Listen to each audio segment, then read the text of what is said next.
वैसे तो वक्ताओं ने किसी भी बात में कोई कमी नहीं छोड़ी।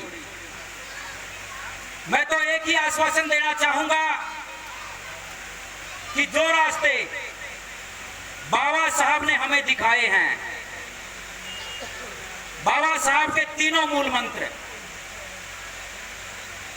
मैं नहीं सोचता कि बाबा साहब के तीनों मूल मंत्रों से अलावा कोई बात बताने लायक है या सुनने लायक है। शिक्षित बनो। एक भाई अभी बता रहा था कानून के बारे में कई बातें। शिक्षित बनो। शिक्षा का मतलब यह नहीं कि पढ़ाई लिखाई की डिग्रियां कर ली और अपने घर तक सीमित हो गए, अपने बाल बच्चों से, अपने परिवार से सीमित हो गए। बाबा साहब का शिक्षित बनने से आशय ऐसा बिल्कुल नहीं था। शिक्षित बनने से बाबा साहब का आशय था कि अपने हक और अधिकारों के प्रति जागरूक हों। जब हम सब ने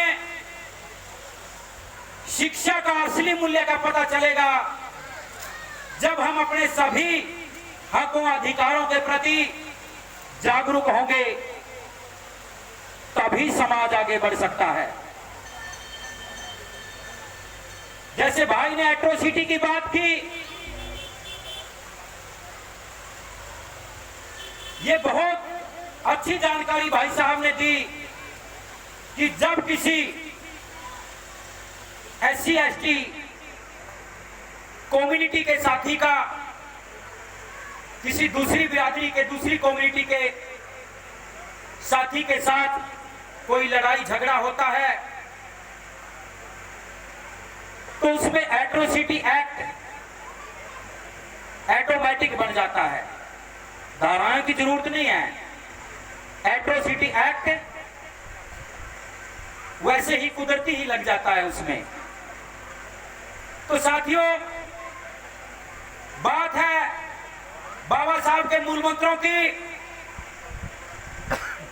शिक्षित बनो, संगठित रहो और संघर्ष करो। शिक्षित का मतलब अपने हक और अधिकारों के प्रति जागरूक हो, संगठित रहो, क्योंकि शिक्षित व्यक्ति को ही संगठन का पता होता है। जो कैडराइज लोग हैं वही संगठित हो सकते हैं। उसके बाद शिक्षित और संगठित व्यक्ति ही संघर्ष कर सकते हैं। जिस व्यक्ति को बाबा साहब के तीनों मूल मंत्रों का पता चल गया, उस व्यक्ति को मान लीजिए पूरे के पूरे संविधान का पता चल गया। दोस्तों, बुजुर्गों, आज अखिल वाल्मीकि महापंचायत पूरे भारतवर्ष में काम कर रही है और महापंचायत का मैं उद्देश्य आप लोगों को बताता हूं। महापंचायत बाबा साहब के मूल मंत्रों को फॉलो करने का काम करती है। जहां पर भी SC समाज के साथ, दलित, पीड़ित, पिछड़ों के साथ कोई अत्याचार होता है, कोई एट्रोसिटी होती है, तो वहां पर अखिल वाल्मीकि महापंचायत चट्टान के समान खड़ी हो जाती है और तब तक उस परिवार, उस संप्रदाय, उस कम्युनिटी का साथ नहीं छोड़ती जब तक परिवार को न्याय नहीं मिलता। बुजुर्गों, साथियों, माताओं, बहनों, आज समाज में जरूरत है, आज समाज में जरूरत है इस सशक्त नेतृत्व की। आज समाज में जरूरत है सामाजिक नेताओं की, क्योंकि पार्टियों के नेता तो आपको बहुत मिलेंगे, पार्टियों में काम करने वाले लोग आपको बहुत मिलेंगे, लेकिन उनका एक निजी स्वार्थ होता है, अपने पार्टी के साथ जोड़ना। लेकिन अखिल वाल्मीकि महापंचायत किसी भी पार्टी को नहीं करती, क्योंकि अगर हम किसी विशेष पार्टी को समर्थन करेंगे तो समाज की लड़ाई नहीं लड़ सकेंगे। साथियों, ऐसे काफी संगठन है जो किसी विशेष जाति, विशेष पार्टी के होकर के रह गए। मैं आज मंच के माध्यम से उन सभी साथियों से ये कहना चाहूंगा कि साथियों, सर्वप्रथम समाज की लड़ाई है, बाकी सबसे बाद की बातें हैं। पहले समाज की लड़ाई लड़ो, फिर सारी बातें बाद में। मैं हमारे दिल्ली प्रदेश के निगम कर्मचारियों को यह आश्वासन देता हूं कि जहां पर भी आप लोग अपने समाज के कर्मचारी अधिकारियों की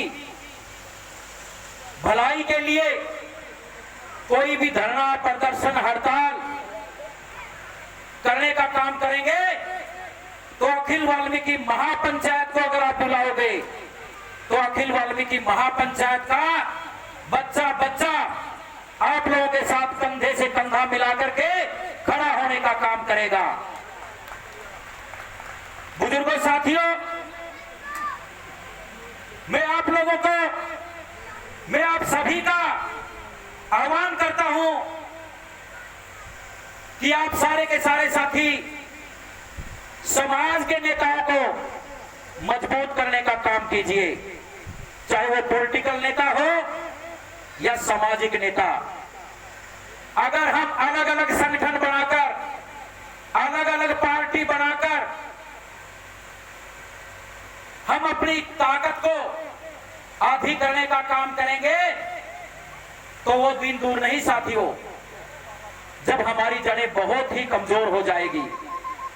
एक कहावत है साथियों, एक कहावत है कि बुलबुल के पंखों में, बुलबुल के पंखों में कभी बाज नहीं होते, बुलबुल के पंखों में कभी बाज नहीं होते, बिखरे हुए लोगों के इतिहास नहीं होते, और जिनको पड़ गई है झुककर चलने की आदत, साथियों, जिनको पड़ गई है झुककर चलने की आदत, उन लोगों के सिर पे कभी ताज नहीं होते। तो साथियों, आप सभी को मैं वाल्मीकि समाज के बच्चे बच्चे को यह बताना चाहता हूं कि सिर्फ भीड़ का हिस्सा बनना मत सीखिए। आप सिर्फ भीड़ का हिस्सा बनना मत सीखिए, क्योंकि बहुत देख लिया हमने लोगों के पीछे बैठ बैठ करके, मात्र भीड़ का हिस्सा बन करके। लेकिन बुजुर्गों, साथियों, अब समय आ गया है, आप लोगों ने नेता भी खुद बनना है और भीड़ भी हमारे नेताओं के पीछे, अपने सामाजिक नेताओं के पीछे इकट्ठी करनी है। तो साथियों, एक वाल्मीकि समाज के लिए मैं 2-4 पंक्तियां कहना चाहूंगा। कृपया जितने साथी पंडाल में हैं ध्यानपूर्वक सुनेंगे। कह दो सब वाल्मीकि भाइयों से, कह दो सब वाल्मीकि भाइयों से, आपस में लड़ना छोड़ दो। कह दो सब वाल्मीकि भाइयों से, आपस में लड़ना छोड़ दो। आने वाली पीढ़ी को शिक्षा की ओर मोड़ दो। अनपढ़ अज्ञानी जीवन में दुख ही सहते हैं। अनपढ़ अज्ञानी जीवन में दुख ही सहते हैं। जुल्मों से लड़ने वाले को बाबा साहब कहते हैं। बाबा साहब के नाम का सब परचम लहराओ। बाबा साहब के नाम का सब परचम लहराओ। पाखंडवाद को छोड़कर शिक्षा की राह अपनाओ। तो बुजुर्गों, साथियों, 2-4 पंक्तियां उन माताओं बहनों के लिए और बच्चों के अभिभावकों के लिए। अब दूर रहना होगा, अब दूर रहना होगा झाड़ फूंक और पाखंड घमंडी लोगों से, समाज के खोखले विलास और भोगों से संतान को जन्म देना ही पर्याप्त नहीं, अभिभावकों के लिए उन्हें बचाना भी होगा शारीरिक और मानसिक रोगों से। बच्चों के खेल कूद पर अंकुश ना लगाओ। जितना भी पढ़ना चाहे उनको पढ़ाओ, उन्हें भी मौका दो स्वावलंबी बनने का। बेवजह अंकुश लगाकर उन्हें अपंग ना बनाओ। शराब गांजा सिगरेट और बीड़ी इनके पीछे भाग रही है आज की वाल्मीकि नौजवान पीढ़ी। साथियों, इनमें कोई नशा नहीं, इनमें कोई दम नहीं, ये तो है सिर्फ और सिर्फ मौत की सीढ़ी। तो बुजुर्गों, साथियों, एक बार फिर मैं हमारी जो आज की मैनेजमेंट कमेटी है, इतना भव्य कार्यक्रम के आयोजन के लिए इन सभी का मैं दिल की गहराई से धन्यवाद करता हूं।